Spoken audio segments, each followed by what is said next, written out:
Oke, materi berikutnya tentang pendidikan Pancasila itu dengan judul Bagaimana Pancasila dalam Arus Sejarah Bangsa Indonesia. Pada bab ini, Anda akan diantarkan untuk memahami arus sejarah bangsa Indonesia, terutama terkait dengan sejarah perumusan Pancasila. Hal tersebut penting untuk diketahui karena perumusan Pancasila dalam sejarah bangsa Indonesia mengalami dinamika yang kaya dan penuh tantangan. Perumusan Pancasila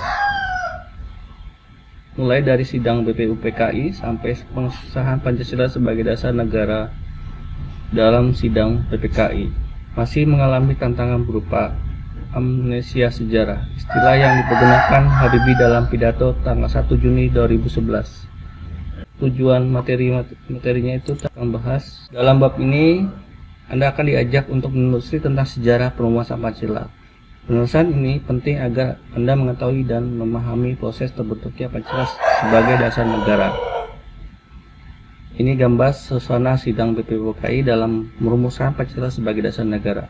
Tujuannya adalah agar Anda dapat menjelaskan proses perumusan Pancasila sebagai terhindar dari anggapan bahwa Pancasila merupakan produk rezim Orde Baru. Hal ini terjadi karena pada waktu itulah Pancasila disahkan oleh BPKI, lembaga atau badan konstitusi yang memiliki kewenangan dalam perumusan dan penegasan dasar negara Indonesia merdeka.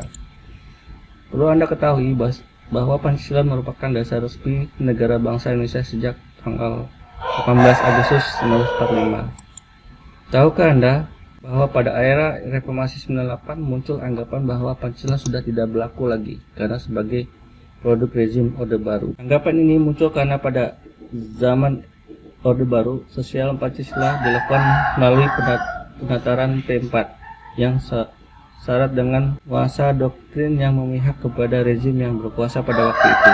Tahukah Anda bahwa pada awal era Reformasi 98 muncul anggapan bahwa Pancasila sudah tidak berlaku lagi karena sebagai produk rezim Orde Baru? Bagaimana cara menghindari kesalahpahaman atau sesat pikir yang menghinggapi sebagian generasi muda dewasa ini? Untuk itu, Anda sebagai mahasiswa perlu mempelajari kembali sejarah perumusan Pancasila yang dilaksanakan sebelum masa kemerdekaan. Selain itu, untuk memperluas wawasan Anda tentang pentingnya nilai dasar dalam suatu negara, Anda akan harus melakukan aktivitas sebagai berikut. Anda dipersilakan untuk 1. Mencari nilai-nilai dasar yang menjadi acuan dan identitas nasional negara-negara selain negara Republik Indonesia. 2. Mencari model-model pewarisan nilai-nilai dasar negara bersangkutan. 3. Membandingkan nilai-nilai dasar yang dianut oleh negara-negara tersebut dengan nilai-nilai dasar yang dimiliki oleh bangsa Indonesia. 4. Mengkritisi nilai-nilai dasar dari negara-negara lain Indonesia tersebut dan nilai-nilai dasar bangsa Indonesia sendiri.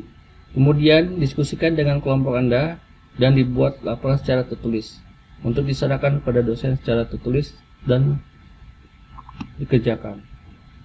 Setelah Anda melaksanakan penelusuran konsep dan urgensi Pancasila dalam arus sejarah bangsa Indonesia, kemudian Anda diminta mencari dan menemukan alasan mengapa bangsa Indonesia memerlukan Pancasila. 1. Berkomitmen menjalankan ajaran agama dalam konteks Indonesia yang berdasar pada Pancasila dan Undang-Undang Dasar Negara Republik Indonesia tahun 1945.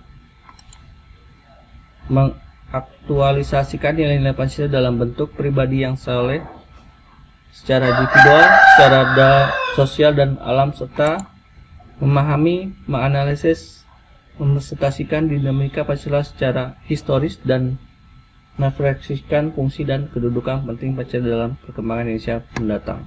Menelusuri konsep dan urgensi Pancasila dalam arus sejarah bangsa Indonesia. Sejauh sebelum periode pengusulan Pancasila, jika bakal munculnya ideologi bangsa itu diawali dengan lahirnya rasa nasionalisme yang menjadi pembuka dan pintu gerbang kemerdekaan bangsa Indonesia.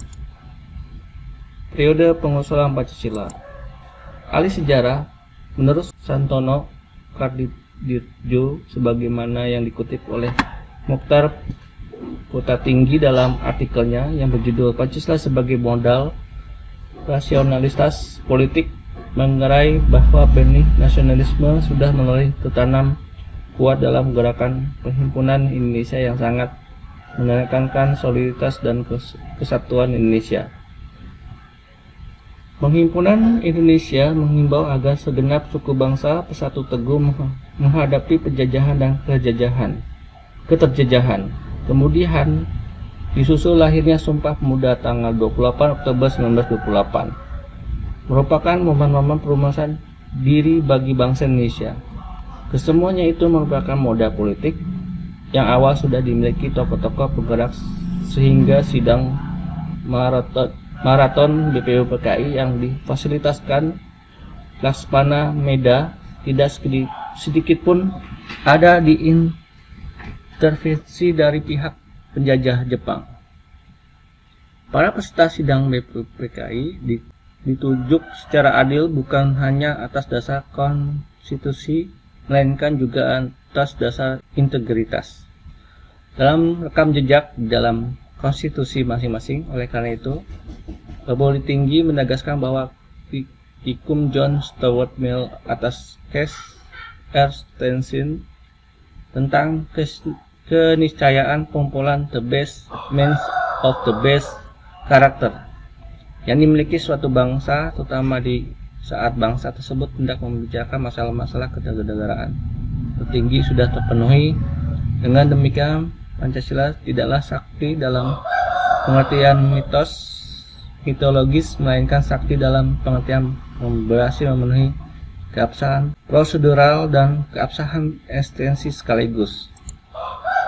Menurut Perwali Tinggi 2006 di halaman bukunya 158 sampai 199, selanjutnya sidang BPU PKI berlangsung secara bertahap dan penuh dengan semangat musyawarah untuk melengkapi goresan sejarah bangsa Indonesia sehingga sampai kepada masa sekarang ini. Berikut ini diketahui oleh Dr. Raziman Pediningrat yang disampingi oleh dua orang ketua maja wakil ketua, yaitu Raizen Panji Suroso dan Hinkabuse orang Jepang. BPU PKI dilantik oleh Lejen Komechi Harada, Panglima Tentara ke-16 Jepang di Jakarta pada tanggal 28 Mei 1945. Sehari setelah dilantik 29 Mei 1945.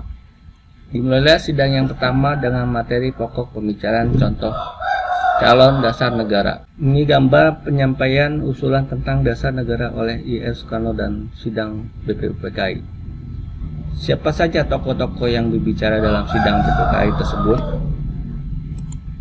Menurut catatan sejarah, diketahui bahwa sidang tersebut menampilkan beberapa pembicara, yaitu Mr. Muhammad Yamin, I.R. Soekarno, Kiai Haji Hadikusumo,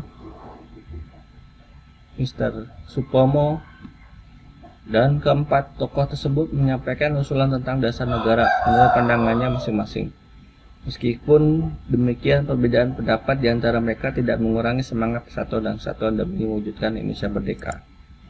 Sikap toleransi yang berkembang di kalangan para pendiri negara seperti inilah yang seharusnya perlu diwariskan kepada generasi berikutnya, termasuk kita.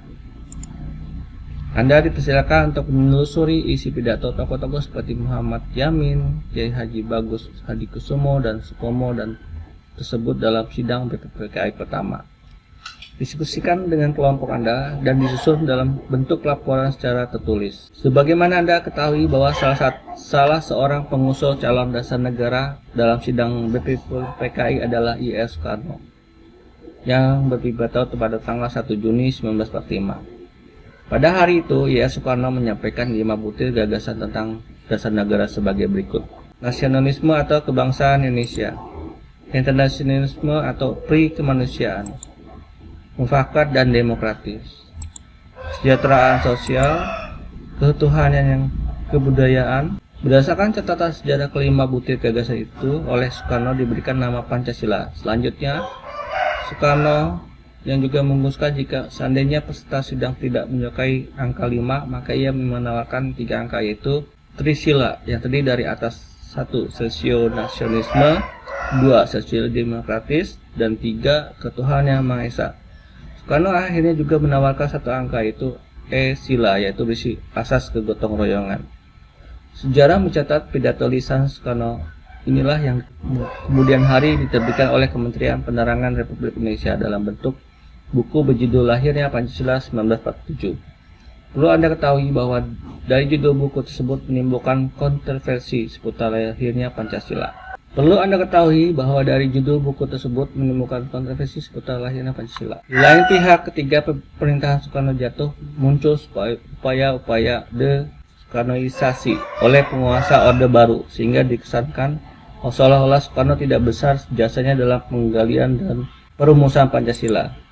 Setelah pidato Soekarno, sidang menerima usulan nama Pancasila bagi dasar filsafat negara yang disebut Philosophy Tunselit, yang diusulkan oleh Soekarno, dan kemudian dibentuk panitia kecil 8 orang, Ki Haji Hadikusumo, Kiai Haji Wahid Hasim, Muhammad Yamin, Utajo, A.A. Muramis, Oto Iskandar Dinata, dan Muhammad Hatta, yang bertugas menampung usul-usul seputar calon dasar negara.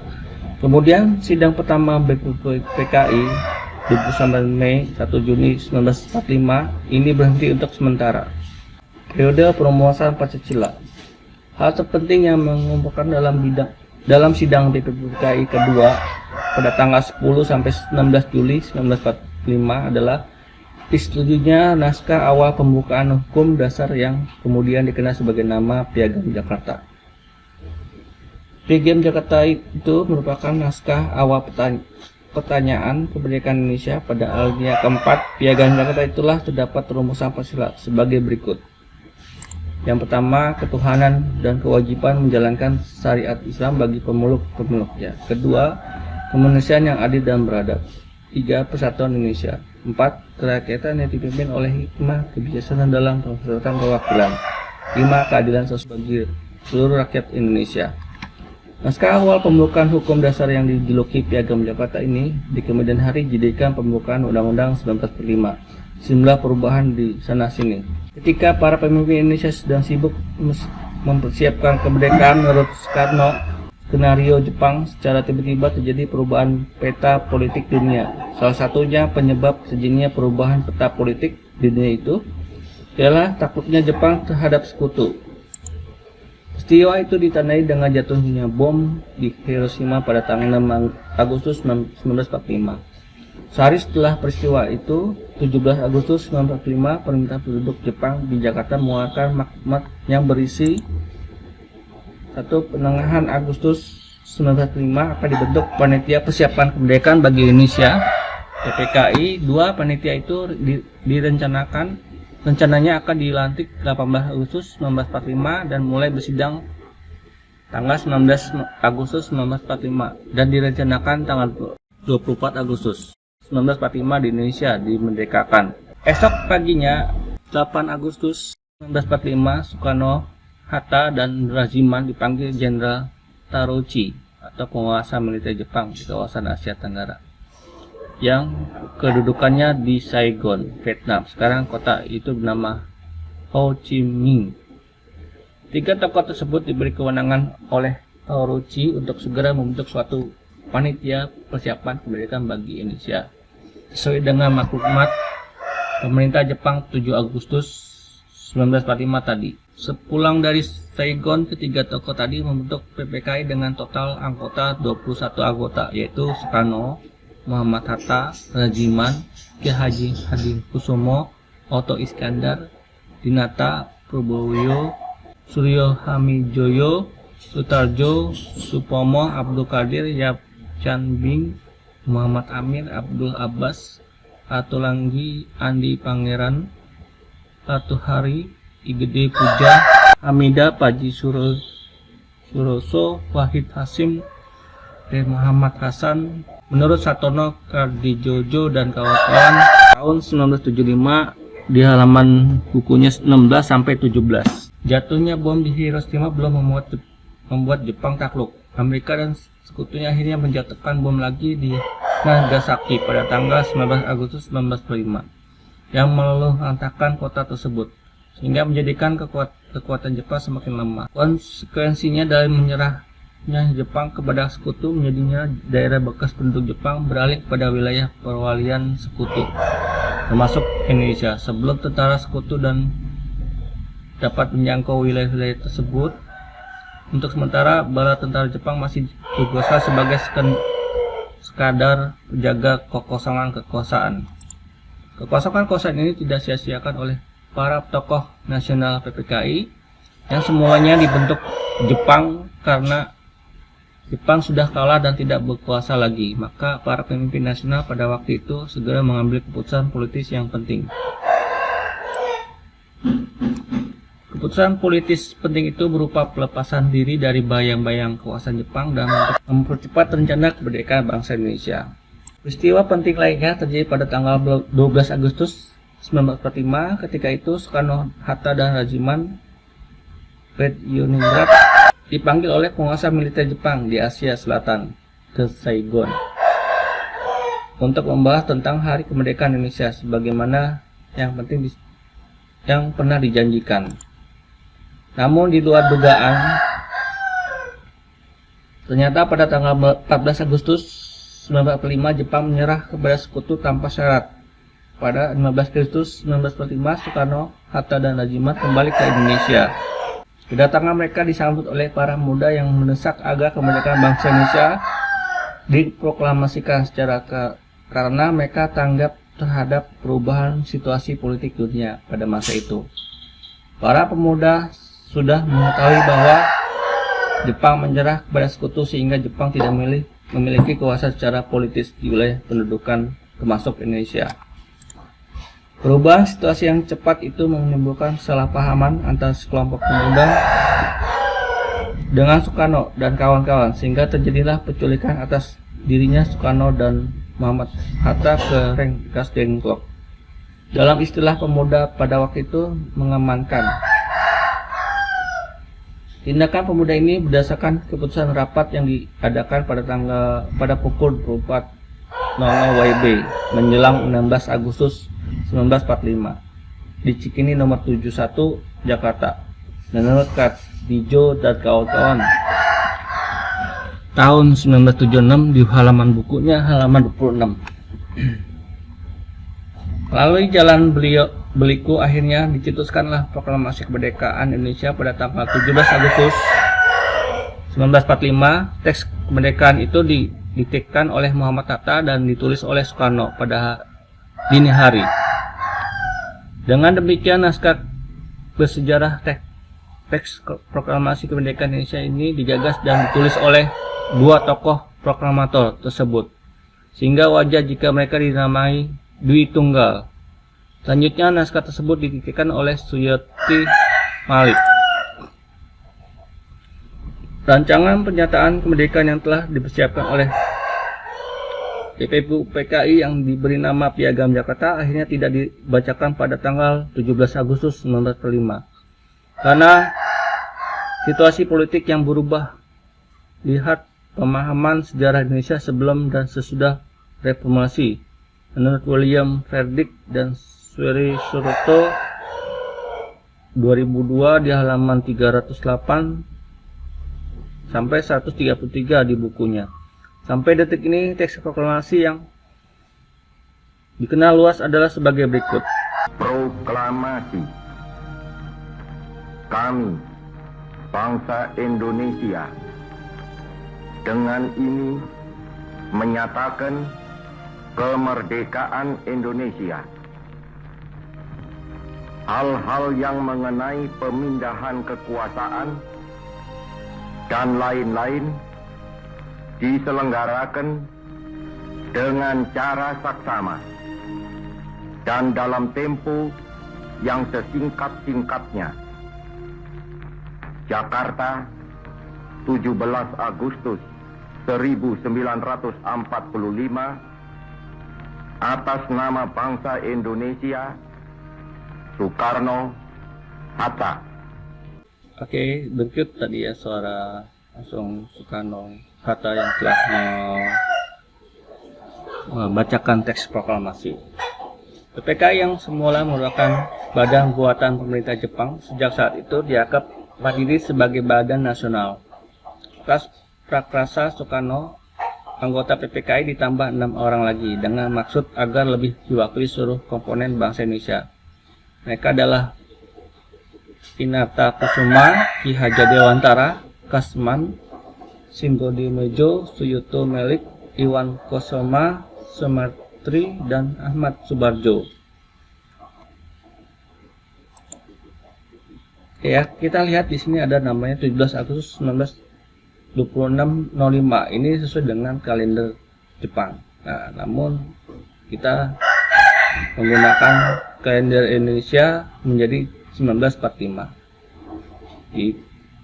Karena ini sesuai dengan teks yang sudah saya temukan seperti ini ya. Perlu Anda ketahui bahwa sehari setelah proklamasi kemerdekaan Indonesia, yakni 18 Agustus 1945, PPKI bersidang untuk menentukan dan menegaskan posisi bangsa Indonesia dari semula bangsa terjajah menjadi bangsa yang merdeka. Indonesia sebagai bangsa merdeka memerlukan perangkat dan pelengkapan kehidupan bernegara seperti dasar negara, undang-undang dasar, pimpinan negara, dan perangkat pendukung lainnya. Putusan penting yang dihasilkan mencakup hal-hal berikut. 1. Mengesahkan Undang-Undang Dasar Negara Undang-Undang Dasar 45 yang terdiri dari atas pembukaan dan batang tubuh. Naskah pembukaan berasal dari Piagam Jakarta dengan sejumlah perubahan batang tubuh.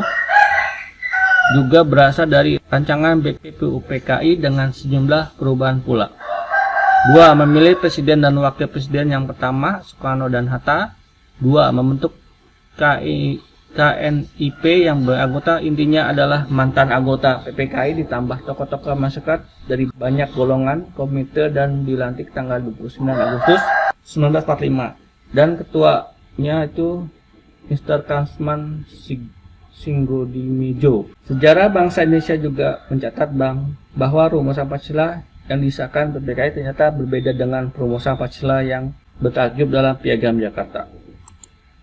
Rumusan Pancasila dalam pembukaan Undang-Undang 1945 ada sebagai berikut. Yang pertama, ketuhanan yang Maha Esa. Kedua, kemanusiaan yang adil dan beradab. 3, persatuan Indonesia. 4, kerakyatan yang dipimpin oleh hikmat kebijaksanaan dalam pemusyawaratan perwakilan. 5, keadilan sosial bagi seluruh rakyat Indonesia. Hal ini terjadi karena adanya tuntutan dari wakil mengatasnamakan masyarakat Indonesia bagi Timur yang menemui Bung Hatta yang mempertanyakan 7 kata dari belakang kata ketuhanan, yaitu dengan kewajiban menjalankan syariat Islam bagi pemeluk-pemeluknya. Tuntutan ini dianggap secara arif oleh para pendiri sehingga terjadinya perubahan disepakati, yaitu dihapusnya 7 kata yang dianggap menjadi hambatan di kemudian hari dan diganti dengan istilah yang Maha Esa. Setelah kemerdekaan Indonesia diproklamasikan, yang kemudian diikuti dengan pengesahan Undang-Undang Dasar 1945, maka roda pemerintahan yang seharusnya dapat berjalan dengan baik dan tertib ternyata menghadapi sejumlah tantangan yang mengancam kemerdekaan negara dan eksistensi Pancasila. Salah satunya bentuk ancaman itu muncul dari pihak Belanda yang ingin menjajah kembali Indonesia. Belanda ingin menguasai kembali Indonesia dengan berbagai cara. Tindakan Belanda itu dilakukan dalam bentuk agresi selama kurang lebih 4 tahun. Setelah pengakuan kedaulatan bangsa Indonesia, Belanda pada tanggal 27 Desember 1949, maka Indonesia pada 17 Agustus 1950 kembali ke negara kesatuan yang sebelumnya membentuk Republik Indonesia Serikat atau disebut RIS. Perubahan bentuk negara dari negara serikat ke negara kesatuan tidak diikuti dengan penggunaan Undang-Undang Dasar 1945, tetapi dibuat konstitusi baru yang dinamakan Undang-Undang Dasar Sementara 1950. Anda dipersilakan untuk menelusuri isi mukadimah konstitusi RIS dengan mukadimah Undang-Undang Dasar Sementara 1950. Kemudian Anda diminta untuk memperbandingkan rumusan Pancasila dalam 2 konstitusi tersebut dengan rumusan Pancasila dalam pembukaan Undang-Undang 1945. Permasalahan ini ialah ketika Indonesia kembali negara kesatuan, ternyata tidak menggunakan Undang-Undang Dasar 1945 sehingga menimbulkan persoalan kehidupan bernegara di kemudian hari. Tugasnya tadi selanjutnya itu Anda bersilakan untuk mendiskusikan kelompok Anda dan disusun dalam bentuk laporan tertulis. Setelah dekret Presiden Soekarno tanggal 5 Juli 1959, seharusnya pelaksanaan sistem pemerintahan negara didasarkan pada Undang-Undang Dasar 1945. Karena pembelakuan kembali Undang-Undang 1945 menuntut konsekuensi sebagai berikut. Pertama, penulisan Pancasila sebagai tertutup dalam pembukaan Undang-Undang Dasar 1945. Kedua, penyelenggaraan negara seharusnya dilaksanakan sebagaimana amanat batang tubuh tanggal Undang-Undang 45. Dan ketiga, segera dibentuk MPRS dan DIPAS. Pada kenyataannya setelah dekret Presiden 5 Juli 1959 terjadi beberapa hal yang berkaitan dengan penulisan sila-sila Pancasila yang tidak seragam. Sesudah dikeluarkan dekret 5 Juli 1959 oleh Presiden Soekarno, terjadi beberapa penyelewengan terhadap Undang-Undang 1945. Antara lain, Soekarno diangkat sebagai Presiden seumur hidup melalui TAP nomor 3/MPRS/1960. Selain itu, kekuasaan Presiden Soekarno berada di puncak piramida, artinya berada pada posisi tertinggi, yang membawahi Ketua MPRS, Ketua DPR, dan Ketua DPA, yang pada waktu itu diangkat oleh Soekarno sebagai menteri dalam kabinetnya, sehingga mengakibatkan sejumlah intrik politik dan perebutan pengaruh berbagai pihak dengan berbagai cara, baik dengan mendekati maupun menjauhi presiden. Bertentangan antar pihak begitu keras seperti yang terjadinya antara tokoh PKI dengan perwira Angkatan Darat, sehingga terjadilah penculikan dan pembunuhan sejumlah perwira Angkatan Darat yang dikenal dengan peristiwa Gerakan 30 SPKI. Anda dipersilakan untuk menelusuri proses terjadinya peristiwa G30 SPKI tersebut agar mengetahui di mana letak penyimpangan peristiwa tersebut dengan nilai-nilai Pancasila. Anda dipersilakan untuk mendiskusikan peristiwa G30 SPKI tersebut dalam kelompok dan melaporkan secara tertulis. Ini gambar demonstrasi Tritura oleh para siswa pada tahun 1966, salah satunya menuntut penurunan harga bahan pokok. Peristiwa G30 SPKI menimbulkan peralihan kekuasaan dari Soekarno ke Soeharto. Peralihan kekuasaan itu diawali dengan terbitnya surat perintah dari Presiden Soekarno kepada Letnan Jenderal Soeharto yang di kemudian hari terkenal sebagai nama Super Semar. Surat perintah 11 Maret.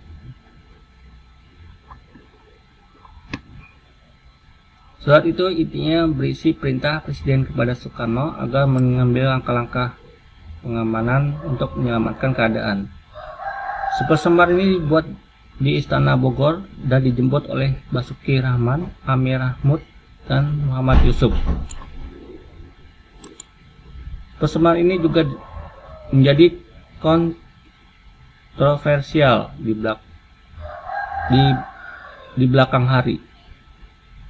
Persemar yang diberikan oleh Presiden Soekarno pada Letjen Soeharto itu kemudian dikuatkan dengan TAP MPR nomor 9/MPRS/1966 pada tahun 21 Juni 1966. Dengan demikian status Persemar menjadi berubah, mula-mula hanya sebuah surat perintah presiden, kemudian menjadi ketetapan MPRS. Jadi yang memerintahkan Soeharto bukan lagi Presiden Soekarno, melainkan MPRS. Hal ini merupakan fakta sejarah terjadinya peralihan kekuasaan dari Soekarno ke Soeharto. Bulan berikutnya, tepatnya tanggal 5 Juli 1966, MPRS mengeluarkan TAP MPR nomor 18/MPRS/1966 yang isinya mencabut TAP MPRS nomor 3/MPRS/1960 tentang pengangkatan Soekarno sebagai Presiden seumur hidup. Konsekuensinya sejak saat itu Soekarno bukan lagi berstatus sebagai Presiden seumur hidup. Anda dipersilakan untuk menelusuri proses peralihan kekuasaan dari tangan Soekarno ke tangan Soeharto dari berbagai sumber dan mendiskusikan dengan teman-teman sekelompok Anda, kemudian melaporkan secara tertulis. Setelah menjadi presiden, Soeharto mengeluarkan Impres nomor 12/1968 tentang penulisan dan pembacaan Pancasila sesuai dengan yang tercantum dalam pembukaan Undang-Undang 1945. Ingatlah, dulu setelah Dekret 5 Juli 1959, penulisan Pancasila beraneka ragam. Ketika MPRS mengadakan sidang umum 1978, Presiden Soeharto mengajukan usul kepada MPRS tentang pedoman penghayatan dan pengamalan Pancasila P4. Usulan ini diterima dan dijadikan TAP nomor 2/MPRS/1978 tentang P4. Eksperistesia Pancakarsa dalam TAP MPR itu diperintahkan supaya pemerintah dan DPR menyebarluaskan P4. Presiden Soeharto kemudian mengeluarkan Impres nomor 10/1978 yang berisi penataran bagi pegawai negeri Republik Indonesia. Kemudian dikeluarkan juga Kepres nomor 10/1979 tentang pembentukan BP7 dari tingkat pusat hingga Dati 2. Pancasila juga dijadikan satu-satunya asas bagi Orsospol, tercantum dalam Undang-Undang Nomor 3/1985 tentang Porpol dan Gorka, dan Ormas tercantum dalam Undang-Undang Nomor 8/1985 tentang Ormas. Banyak pro dan kontra atas lahirnya kedua undang-undang itu, namun dengan kekuasaan rezim Soeharto yang makin kokoh sehingga tidak ada lagi yang berani menantang BP7 Pusat 1971. Menanyakan alasan diperlukannya Pancasila dalam kajian sejarah bangsa dan Indonesia.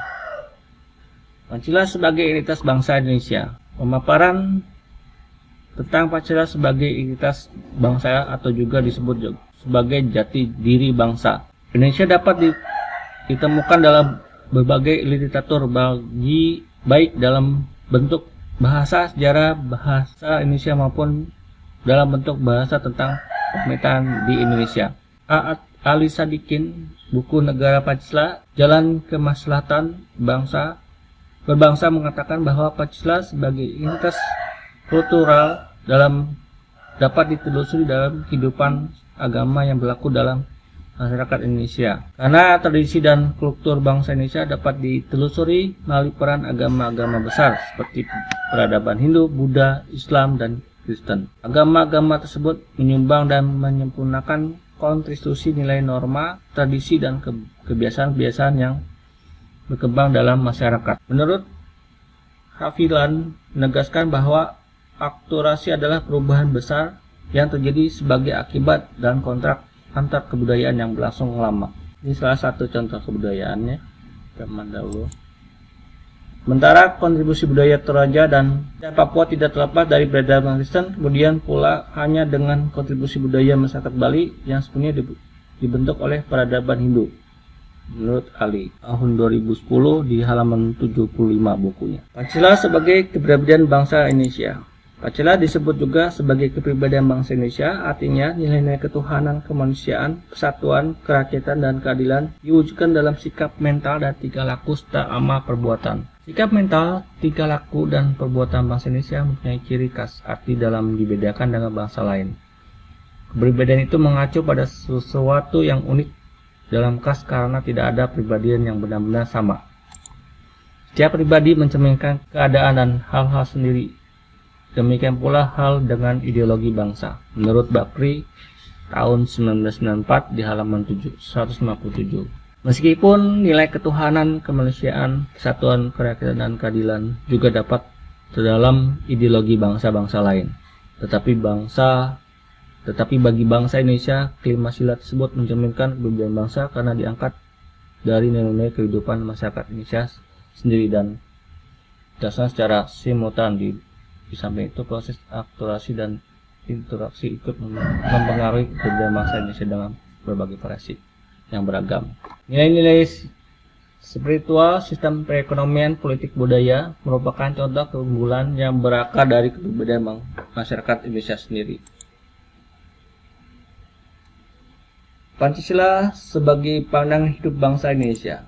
Pancasila dikatakan sebagai pandangan hidup bangsa, artinya nilai ketuhanan, kemanusiaan, kesatuan, kerakyatan, dan keadilan diyakini kebenarannya, kebaikannya, keindahannya, dan kegunaannya oleh bangsa Indonesia yang dijadikan sebagai pedoman kehidupan bermasyarakat dan berbangsa dan menimbulkan tekad yang kuat untuk mengamalkannya dalam kehidupan nyata. Menurut Bakri 1994 di halaman 158, ketika Pancasila berfungsi sebagai pandangan hidup bangsa Indonesia, maka seluruh nilai Pancasila dimanifestasi dalam hidup bermasyarakat, berbangsa, dan bernegara. Pancasila sebagai pandangan hidup berarti nilai-nilai Pancasila melekat dalam kehidupan masyarakat dan menjadikan norma dalam bersikap dan bertindak.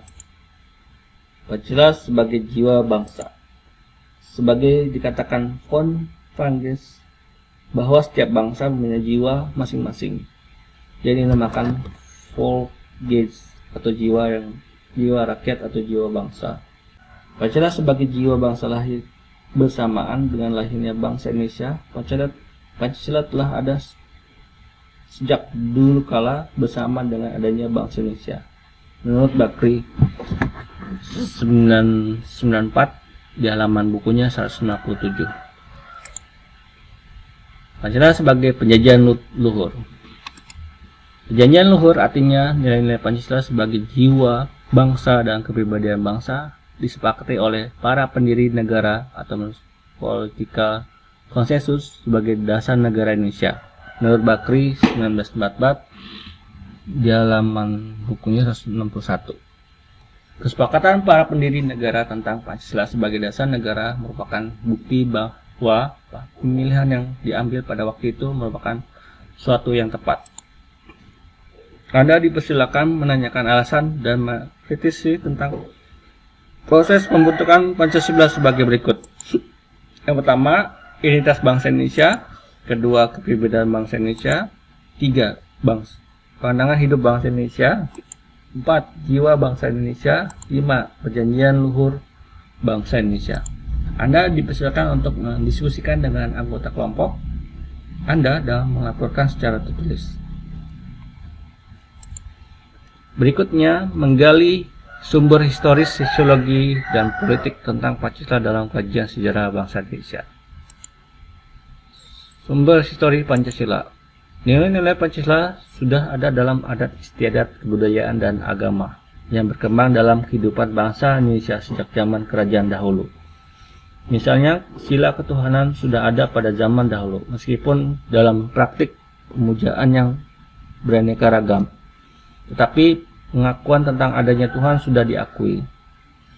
Dalam Expoligia of Philosophy disebutkan beberapa unsur yang ada di dalam agama seperti kepercayaan kepada kekuatan supranatural, perbedaan antara yang sakral dan profan, tindakan ritual pada objek sakral, sembahyang atau doa sebagai bentuk komunitas kepada Tuhan, takjub sebagai perasaan khas keagamaan, tuntutan moral diyakini dari Tuhan, konsep hidup di dunia dihubungkan dengan Tuhan, sekelompok sosial seagama dan seiman.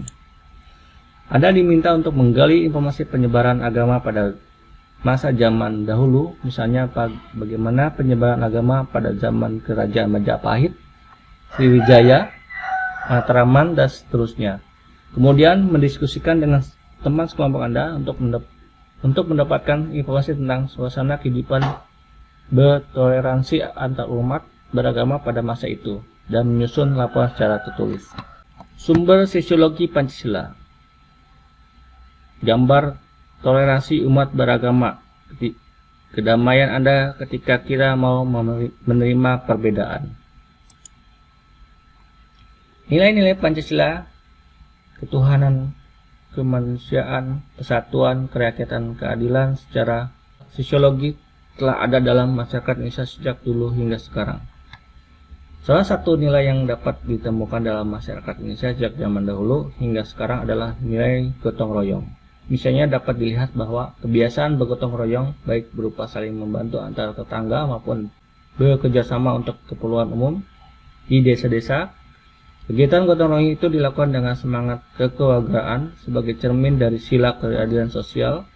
Gotong royong juga tercermin pada sistem perpajakan Indonesia, sebagaimana diketahui bahwa nilai-nilai dasar yang terkandung dalam Pancasila bersumber dari dan digali dari lokal wisdom, budaya dan pengalaman bangsa Indonesia, termasuk pengalaman dalam berhubungan dengan bangsa-bangsa lain.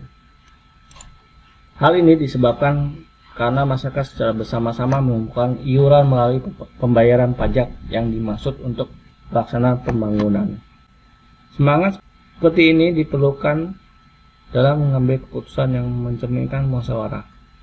Anda dipersilakan untuk menggali informasi dan mengkritis cara pengambilan keputusan berdasarkan musyawarah untuk mufakat dalam kehidupan masyarakat di sekitar Anda atau dalam organisasi yang ada di sekitar Anda. Apa bentuk kearifan yang timbul ketika musyawarah itu berlangsung? Apa bentuk kendala yang timbul ketika musyawarah itu berlangsung? Diskusikan dengan teman sekelompok Anda dan disusun dalam bentuk laporan tertulis. Berikutnya sumber politis Pancasila. Nilai-nilai Pancasila, misalnya nilai kerakyatan, dapat ditemukan dalam suasana kehidupan perdesaan yang pola kehidupan bersama yang bersatu dan demokratis, yang dijiwai oleh semangat kekeluargaan sebagaimana tercermin dalam sila keempat, kerakyatan yang dipimpin oleh hikmat kebiasaan dalam penguasaan atau perwakilan.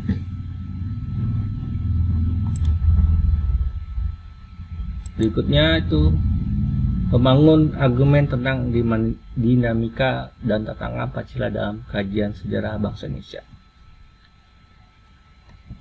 Dinamika Pancasila dalam sejarah bangsa Indonesia memperlihatkan adanya pasang surut dalam pemahaman dan pelaksanaan nilai-nilai Pancasila. Argumen tentang dinamika Pancasila dalam sejarah bangsa. Misalnya,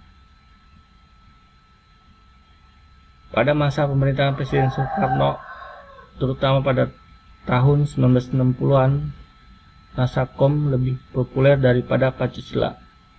Pada zaman pemerintahan Presiden Soeharto, Pancasila dijadikan pembenaran kekuasaan melalui penataran P4, sehingga pasca turunnya Soeharto ada kalangan yang mengidentifikasikan Pancasila dengan P4. Pada masa pemerintahan era reformasi ada kecenderungan para penguasa tidak respek terhadap Pancasila, seolah-olah Pancasila itu ditinggalkan. Anda dipersilakan untuk menemukan argumen tentang dinamika dan perubahan Pancasila sejak pra-proklamasi pada masa awal kemerdekaan, zaman Orde Lama, Orde Baru, dan Orde Reformasi. Kemudian diskusikan dengan teman sekelompok Anda dengan menyusun laporan secara tulis.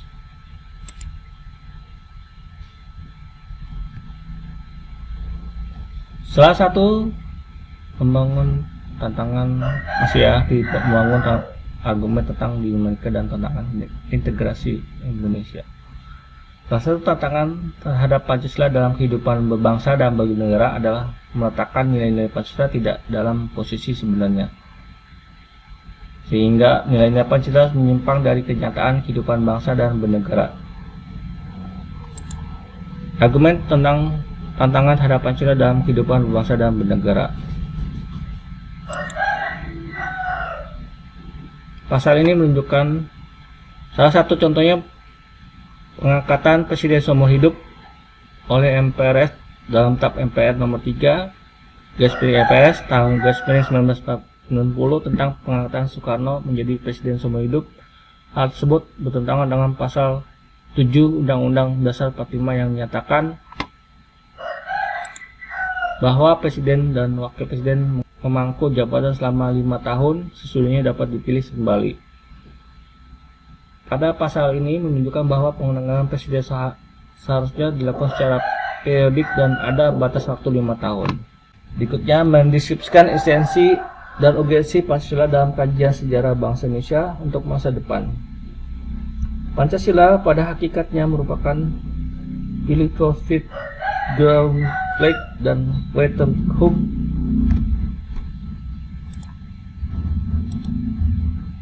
Orientasi Pancasila dalam kajian sejarah bangsa. Apakah yang Anda dapat kemukakan dari gambar di atas? Mengapa bangsa perlu berintegrasi? Apa pentingnya? Pancasila dikatakan sebagai dasar filsafat negara, filsafat Goldblatt karena mengandung unsur-unsur sebagai berikut. Alasan filsafat pendidikan suatu negara, setiap produk hukum di Indonesia harus berdasarkan nilai-nilai Pancasila. Sebagai panjang hidup bangsa, praktik hukum mengandung unsur-unsur sebagai berikut. Nilai-nilai agama, budaya, dan adat istiadat. Fenomena tersebut sangat memperhatikan karena menunjukkan bahwa pengetahuan tentang Pancasila yang ada dalam masyarakat tidak sebanding dengan semangat penerimaan masyarakat terhadap Pancasila. Menurut Ali 2009 di halaman bukunya halaman 2. Kesamaan pentingnya kebutuhan untuk bersama secara konsensus tentang nilai-nilai terutama dalam masyarakat merupakan potensi yang mengintegrasikan sebagai perbedaan-perbedaan yang ada dalam masyarakat, sepertinya perbedaan suku, perbedaan agama, perbedaan budaya, dan perbedaan kepentingan penyimpanan potensi konflik. Terlebih apabila perbedaan-perbedaan itu tidak dikelola dengan disikapi dengan cara sikap yang tepat. Namun apapun kondisinya, integrasi masyarakat merupakan suatu yang sangat dibutuhkan untuk membangun kejayaan bangsa dan negara, sehingga perlu senantiasa diupayakan. Kegagalan dalam mewujudkan integrasi masyarakat berarti kegagalan untuk membangun kejayaan nasional, bahkan dapat mengancam kelangsungan hidup bangsa dan negara yang bersangkutan. Kejadian gambar kerusuhan Jakarta tahun 98 di mana nilai-nilai Pancasilanya. Anda dipersilakan untuk mendiskusikan, mengkritisi faktor penyebab rendahnya pemahaman dan pengalaman tentang nilai-nilai Pancasila dalam masyarakat Indonesia dewasa ini, kemudian mendiskusikan dengan teman kelompok dan melaporkan secara tertulis. Rangkuman tentang pengertian Pancasila dalam kajian sejarah bangsa. Pengertian Pancasila dalam sejarah bangsa Indonesia menunjukkan hal sebagai berikut. 1. Pancasila merupakan produk otentik pendiri negara Indonesia atau disebut the founding father. 2. Nilai Pancasila bersumber dari dan digali dan nilai-nilai agama, budaya, dan adat istiadat. 3. Pancasila merupakan pandangan hidup bangsa dan dasar filsafat kenegaraan. Pentingnya Pancasila dalam sejarah bangsa Indonesia menunjukkan hal-hal sebagai berikut. 1. Betapapun lemahnya pemerintahan suatu rezim, tapi Pancasila tetap bertahan dalam kehidupan berbangsa dan bernegara. 2. Betapapun adanya upaya untuk mengganti Pancasila sebagai ideologi bangsa, tetapi terbukti Pancasila merupakan pilihan yang terbaik bagi bangsa Indonesia.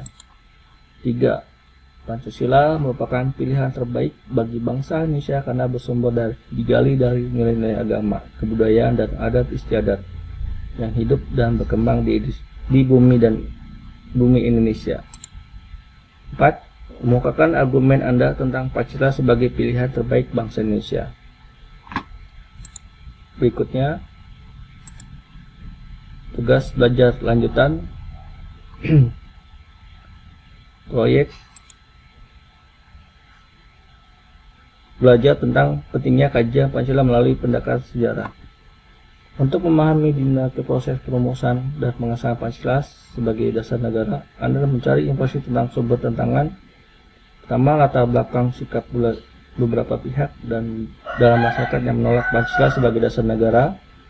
2. Alasan banyak pihak yang tetap ingin mempertahankan Pancasila sebagai dasar negara Indonesia. 3. Kemukakan pendapat dan penilaian Anda tentang perbedaan pandangan tersebut. 4. Bagaimana sikap Anda menghadapi perbedaan tersebut.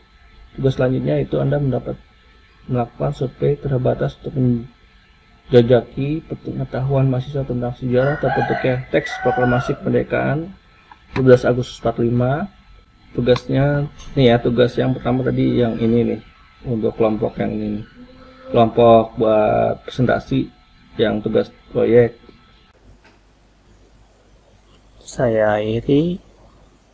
Mohon maaf kalau ada salah kata. Assalamualaikum warahmatullahi wabarakatuh.